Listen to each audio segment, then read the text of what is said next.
Leo, A Ghost Story by Mac Barnett and pictures by Christian Robinson. Most people cannot see ghosts. Can you? This is Leo. Most people cannot see him. But you can. Leo is a ghost. For many years, Leo lived by himself in a house on the edge of the city, reading books and drawing pictures in the dust. One day in spring, a family moved in. Leo was glad to have company. On the family's first night, he made them mint tea and honey toast. Leo thought he was being a good host, but the family saw things differently. They hid in the bathroom and locked the door. "This house is haunted," said the man. "Gary, I'm scared," said the woman. "I hate tea," said the boy, "and I hate ghosts." They did not know that Leo was floating above the tub. He heard everything they said. The family called in a scientist, a clergyman, and a psychic to get rid of the ghost. But they should have saved their money. Leo knew he was unwanted. He said goodbye to his home and left. "I have been a house ghost all my life," Leo thought. "Maybe I would like being a roaming ghost for a while." So Leo roamed.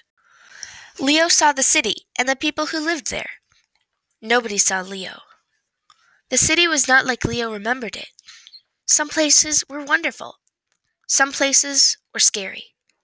Everywhere it was so noisy. Leo went to a street corner where his favorite candy store used to be. Now nothing was there. "Excuse me," he asked a police officer. "Do you know where?" The officer walked right through him. There was an afternoon when Leo found himself roaming along a sidewalk covered in drawings. He came across a girl holding chalk in her hand. The girl looked up and stared right at Leo. "I'm Jane," she said. "What's your name?" It was so strange to be looked at that at first Leo said nothing. Finally, he replied, "I'm Leo." Jane nodded. "Leo, do you want to play Knights at the Round Table?"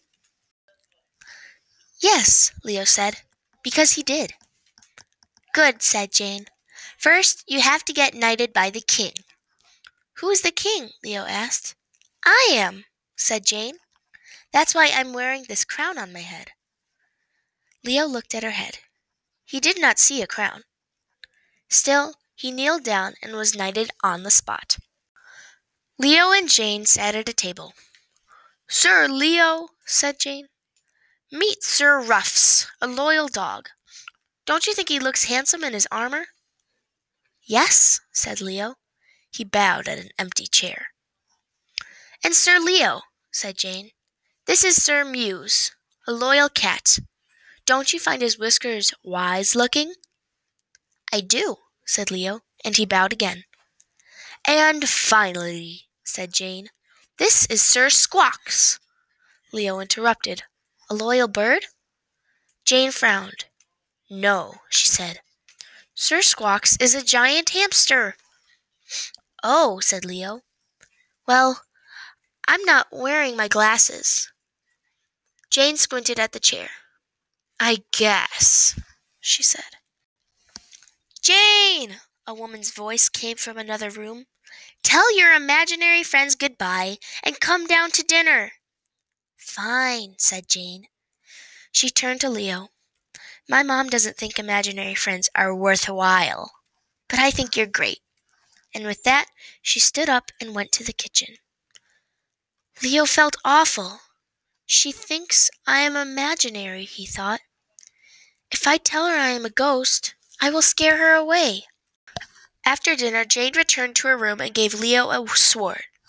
They snuck into a cave, slew a dragon, and stole all his loot. When Leo closed his eyes, he could almost see the gold coins and green scales. After a glorious feast, it was time for bed. Jane gave Leo a pillow and a sheet. "Don't tell Sir Ruffs," she said, "but you are my best imaginary friend." "Yes," said Leo. He was so happy he couldn't sleep. Leo went to the living room so he wouldn't wake Jane with his rustling. At night he lay on the floor designing his coat of arms. And so Leo was awake when a sneak thief climbed through the window. "Halt!" cried Leo, but the thief passed through him on his way to the silverware. Later, Leo would not be able to say where the idea came from. He threw the bedsheet over himself and flew at the thief, who was so frightened he dropped all the salad forks. Leo chased the man into a closet, then slammed the door shut and locked him inside. It was very well done. The sound of the door woke Jane, who called the police and roused her mother. A squad car came and hauled the man off to jail. That was that. Thanks, said Jane. You're welcome, said Leo. I'm glad I could help. But Leo, said Jane, if you're my imaginary friend, how did you scare that robber? Leo looked down at the carpet. Jane, I told you a lie. I am a ghost. I said I was your imaginary friend, but I'm not. I am just your real friend. Oh, said Jane. Well, that's even better.